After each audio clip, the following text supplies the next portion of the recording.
It's that time again. The program is, Talkshop. I'm standing in for the main talkman today. My name is Daniel Gumbo. I'm being joined today by ZACRAS National Coordinator, Mr. Mlondolozi. Welcome to the program. Welcome, Mkomadan. I'm the acting national coordinator. I'm still acting. Anyway, welcome to our viewers. Okay, yeah, we can still act and okay, so maybe if you can tell us ZACRAS Chimborichi, what is ZACRAS? Thank you so much for inviting me for this particular show. So ZACRAS is an association of community radio stations in Zimbabwe. It was formed in 2003. As you know, Zimbabwe is a Broadcasting Services Act which provides for a three-tier broadcasting system. And this three-tier broadcasting system involves public, commercial, and community radio stations. So the sole purpose of ZACRAS is to provide capacity and also networking for community radio stations throughout Zimbabwe. So at the moment, we have 22 members, and of those, we have 6 that recently got their licenses from the government of Zimbabwe. And it has been through efforts of lobbying and advocating the government to ensure that it creates an environment that enables these community radio stations to actually broadcast. So in short, that is the kind of work that we are doing.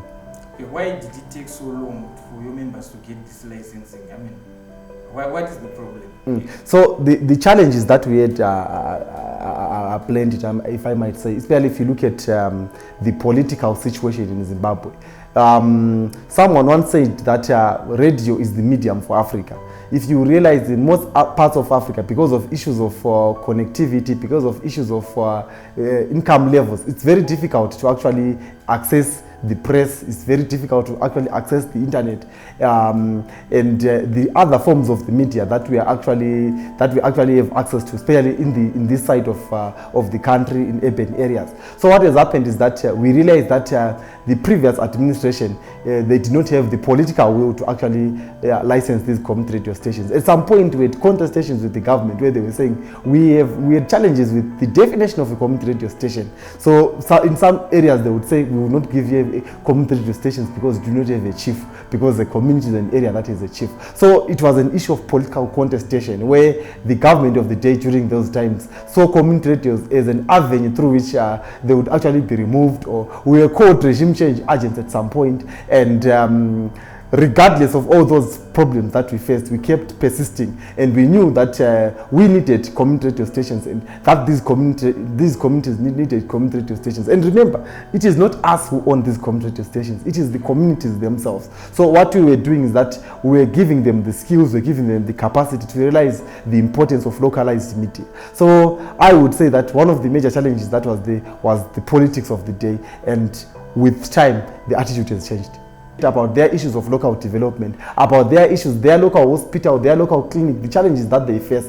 And it is them that own that particular radio. They determine the programming. It is them that control. So no minister will come or no MP will come and say, give me this program, give me this airspace. So the major difference is on ownership, and also it is on non-profit. So whatever they make, it is for the sustenance of that particular radio station. And they have to make sure that they utilize that opportunity to actually ensure that there is access to information around health, access to information around the environment, access to information around different developmental issues that may be happening in their area. Okay, so comrade, in this program, we mainly want to focus on, we try to bring out how certain sectors of the economy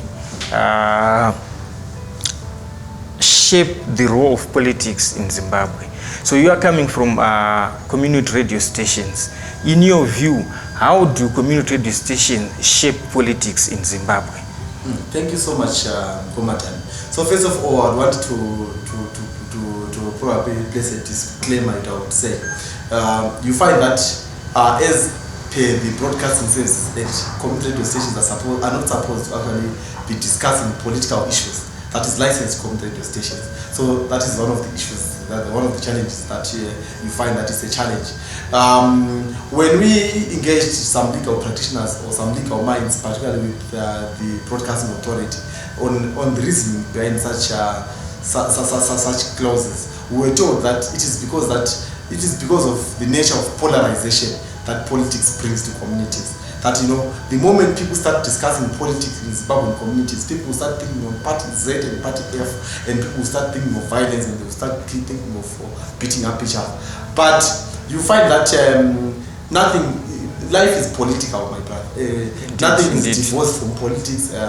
When you came here in the morning, there was politics in your home. The fact that you had to drive from your place to this studio, it means that it's a political process. And the fact that I am here, the fact that we are here recording, it's a political process. So what happens is that community radio stations assist particularly in developmental process, which is helping, you know, particularly in the context of young people, provide detoxification of ideas. So they provide a sober analysis of issues because they discuss issues at a local level. So for instance, we find that there may be a challenge around probably lack of internet at a school. You know, children would want to discuss together with their teachers. You cannot have such a topic, discuss about Mpanda wana on ZBC, to say Pampanda wana pashikoro apana internet. People will simply say, we've bigger issues to be discussing. So what it means is that when we have got localized media,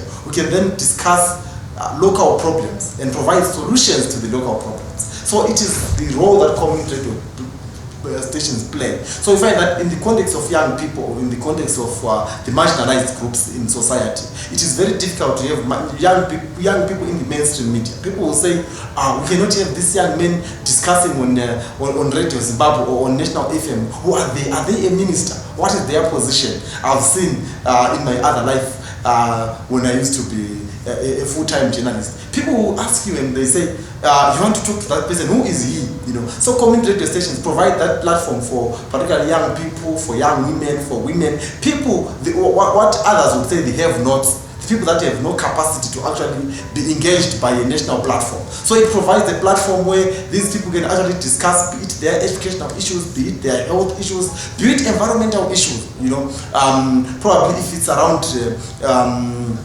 economic issues. It's very difficult to then have a whole economic program without bringing in probably an economic expert. But we find that the people that are really affected are the people that we find in the communities, are the young people that toil day and night. You know, if it's a mining community, it is the makorokozas that will be underground. So for a community radio, unlike a national or a mainstream radio that would actually focus at official comments, for a community radio station, people would actually go to the young men that is actually mining the gold to say, why are you doing this? Why are you degrading our land? Then they will explain, no, it's because we do not have the capacity to actually find jobs, there are no jobs. Then you probably come up with solutions to say, no, why can you not do this in a sustainable manner? So it is a platform that provides localized debates, but at the same time sober debates that are beyond, you know, the toxic, the polarizing kind of debates that you would find on national platforms.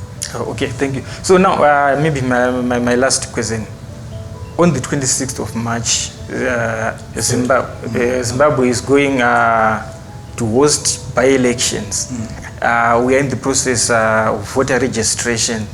Are community radio stations playing any role in encouraging people to vote? Because I think registering to vote is a developmental issue. It's not political.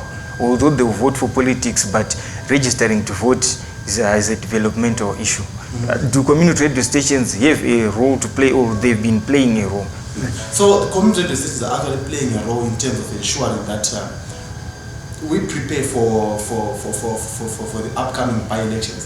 So what we are doing is that through the community radio stations that are under ZACRAS, they are doing some civic education with members of their community, where they are telling people where to vote, why should you vote, what do you bring on your voting day. So as I was saying, that they are bringing these conversations at a local level. It's difficult for a national platform to tell people about this particular ward, about the particular council, about to bring even the candidates. So the community radio stations are also bringing in the candidates at a localized level, and people are discussing their developmental issues, what they expect. So these debates are different from what you would find on national platforms, because on national platforms you would bring politicians, but what you will find is that they will insult each other at the end of the day. But what they will be doing is that they know they are the ones that are based in those communities. They know challenges that young people are facing. For instance, some COVID-19 related issues, some school related issues. They are the ones that would actually say what exactly is it that people are facing within those particular challenges that people are facing within those particular communities, and they are providing that platform where people can actually meet their candidates, where people have to know, where is it that they are going to cast their vote, what is it that is needed that they cast their vote. It's very helpful for those that are first-time voters, because it is very important for young people to participate, not just as subjects, but as citizens, not just passive participation, but active participation, because it is through these conversations, listening to someone that they know, it makes a difference. Because if you listen to someone that you know on radio, you can imagine the impact that it had when probably you're not yet in the media, to see someone that you know on national television, for instance, or to hear them on radio. So it encourages them, it makes them stay active, it makes them be active participants in national discourses, but this happening at a local level. Okay, so thank you. That was Mr. Mlondolozi, the acting national coordinator for ZACRAS. I was telling us how the role of community radio stations in shaping politics. Maybe if you have got one or two words, last words to the viewers or to the young people out there. Yeah, I would want to advise young people to be active participants in national processes. I would want to advise them to actually ensure that they are not involved as passive participants, but to actively participate in national processes. For this is where development comes. This is where sustainable development comes. Okay, thank you, Mr. Mlondolozi, for making time to come and be with us. Thank you so much. Yes. Okay, viewers, thank you for joining us. The program is Talkshop. We hope we answered questions, and we hope you join us next time on the next episode of Talkshop with me, Mkoma Dan. But next time, it will be with Talk, the Dreadman. Thank you.